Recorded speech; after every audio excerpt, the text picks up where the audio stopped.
Yo, what's up? Welcome everybody. It's been a long time since I posted an actual up-to-date video because I was in the military. That's something that you need to do in my country. So yeah, I'm back after 6 months. So this is the build that I just made and completed all the challenges. I guess I did like 39 challenges. I don't need the last challenge. So I got also my set. So this is the build that I used for everything. Lancing Steel, Deadeye. Because once I got back, I was like, okay, let's just check the patch notes. What did I miss? I guess the biggest change was Divine Orb, Exalted Orb change. So the builds budgets are actually based on Divine Orb right now. It is weird for me right now because I just started playing after 6 months break. Yeah. So I was like, okay, I will just check this Nimis ring or whatever it is. Alright. So this ring is right now super expensive. I bought it for 30 divines. I guess it is like 40 divines right now, because people actually use this on different builds. I just wanted to test something with this ring. That's why I picked Lancing Steel, because it's a solid skill for all content. If you are looking for a champion Lancing Steel build, I also have that guide in my channel. You can also go and check that. But this is gonna be a Deadeye. So long story short, do you need this ring? No. This actually makes the game super laggy, but this is actually a very fun item in the end. You also actually have, I guess, lower DPS on some boss fights because of this ring, especially on Maven. It is super hard to use this item, because this makes your projectiles fired in random directions. So Lancing Steel is normally a skill that you actually shoot something on the ground maybe, and it just shoots steels, and they can actually shotgun. So you actually need to position yourself well and shotgun the boss. That is how the skill works. You just want to invest into projectile number. So Deadeye has +2 projectiles, Helmet Enchant has +1. I'm also using GMP support. Once you have the budget, you can also get an Awakened GMP. So lots of projectiles in the end, plus Savior, recently buffed. I noticed that some weapons have gotten some decent buffs, so that's another reason I wanted to try this build. So Savior right now has some decent DPS. I got something with Corruption, attack speed, almost 400 DPS on a one-hander, which is also a unique, and also summons 2 reflection clones, which are actually equal to 1 character. So this sword basically doubles our DPS. Those guys are also gonna use Lancing Steel. So lots of projectiles in the end, and those projectiles also return to you at the end of flight. So this makes the game super laggy, combined with Sniper Markers, which actually splits projectiles. So that is insane. I also got myself MTX for Lancing Steel.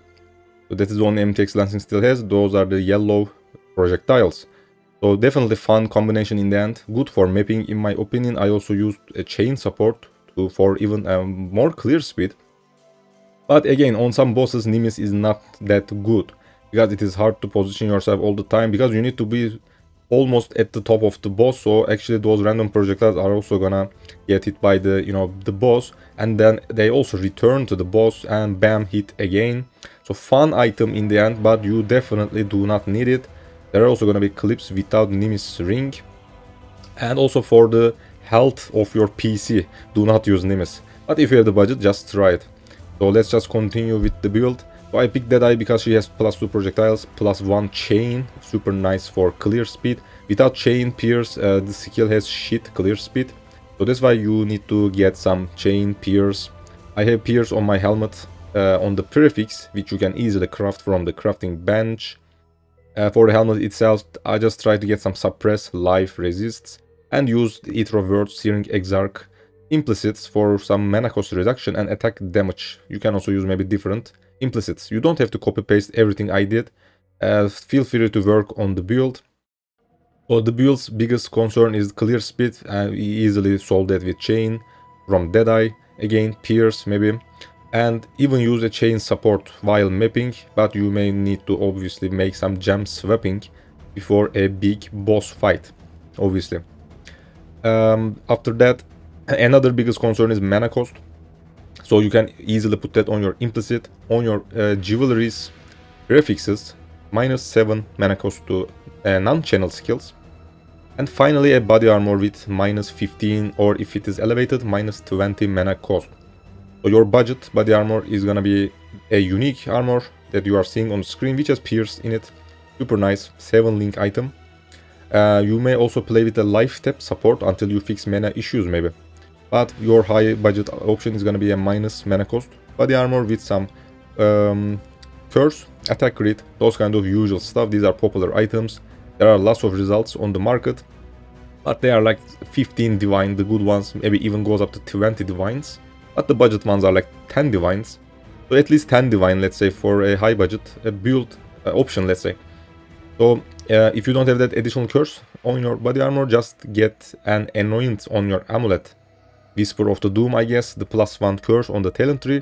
Just put that and use double curse like that. The curse choices are obviously sniper mark with mark on it, life tap on it, so I can just use it anytime.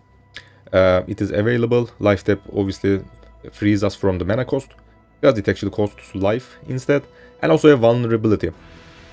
I haven't used any balance of terror jewels. I just use vulnerability ring the good old way, you know. A vulnerability on it ring, life, physical damage, some resistances. Build doesn't need much intelligence because I adjusted the talent tree like that, but you may need some strength. So definitely you don't need that intelligence on the ring. So try to get some decent strength, especially on your amulet and maybe ring or maybe a glove, something like that. We use lots of rare pieces. I also got maybe a 30 strength on my talent tree. Again, you also don't need Nimis ring. You don't need it. That is how to play this skill at start. If you maybe want to have some fun, maybe try that later on. But again, it is not good on some bosses actually, and you don't even need it. So yeah, that's why you can easily get the strength somewhere else on your rings, amulet, other maybe rare pieces. And strength is probably the third problem for this build. You may also maybe use a different talent tree, go left of duelist maybe, because there are actually some impale nodes, sword nodes on those sides. You can also do that for easier strength on the talent tree if you want. And yeah, once you solve the strength issue, you are good to go. There is nothing much else to concern actually. Let's just check the other pieces. Gloves, again suppression. I just want to have 100% suppress, that's why I picked some suppression evasion items. Helmet, gloves and boots obviously. Life, resist, damage while leeching. Intimidate on the implicit is nice because this is not a champion. We need to get impaled from, not impaled, intimidate from somewhere. Maybe mark effect or other kind of implicit. So Searing Exarch and Eater of Words are good items for this build, those influences. Just go for those implicits. The build needs a little bit accuracy on at least one item. I just get accuracy on my gloves, a higher tier, so I don't need to get any more accuracy actually. So you can actually put accuracy on your gloves, rings, amulet, or helmet. There are lots of options, so just get a decent accuracy roll on one of your items and that's gonna be it. For the boots, against spell suppression. So avoid elemental is important on this one, because this build is also elemental ailment immune, which is a high quality of life improvement for Deadeye builds. For the amulet, again flat physical damage. This is a physical impale build, crit multiplier, maybe life attributes, so just stack those strength from some items. And minus mana cost maybe, if you still need it. And that's gonna be pretty much it for it. Final the belt, Rice Lata Coil, the good old way to play impale physical builds. More maximum physical attack damage, less minimum physical attack damage. Try to get a good rolled one, like you are seeing on the screen. And that's gonna be it. I actually missed maybe the main hand option because we are playing with a savior that is on my offhand. You also need obviously a paradoxical sword for your high budget option. With some decent physical and attack speed roll. You can even get something with impale. But your lower budget option can be a rare sword maybe, or dread beak, I guess, that sword. What the fuck? And that's gonna be it about the items. I also used the newly changed Grand Spectrum jewels. I'm not using the Frenzy Charge one, it doesn't make any sense, it is super expensive and you can easily generate Frenzy Charges from Mark Mastery on Talent Tree actually. So I just got +1 minimum endurance charges. This was a little bit expensive, 14 divines. A power charge minimum, that was 2 divines when I bought it. And crit strike chance per Grand Spectrum, this is like, I guess, 20 chaos, I don't know. So total 3 jewels, that makes, let's say 3 minimum power charges, 3 minimum endurance charges, and 75%, I guess, crit strike chance. So this build, even without any flask, right now my character has 88% crit. With Battle Fate, almost 100, I guess. So that is how powerful sword builds are actually. You can easily get lots of crit strike, plus the power charges and crit strike chance. So Grand Spectrum actually helped a lot to achieve high crit actually for my build. I also obviously use some repeater eye-to-eye medium cluster jewels, which are just all over the place. Some large clusters, you know, maybe some leech, some usual physical attack damage, those kind of clusters. You can easily find those on the market all the time. So just check Path of Building for those kind of stuff. And that's probably about it. So this is a fun build in the end. Again, you don't need Nimis. You can easily play without it, but if you just want to maybe lag your PC, try some stupid shit, just also go and buy it if you can afford it. But it actually makes the gameplay a little weird, let's say. So maybe without the Nimis, just play like the good old way, let's say.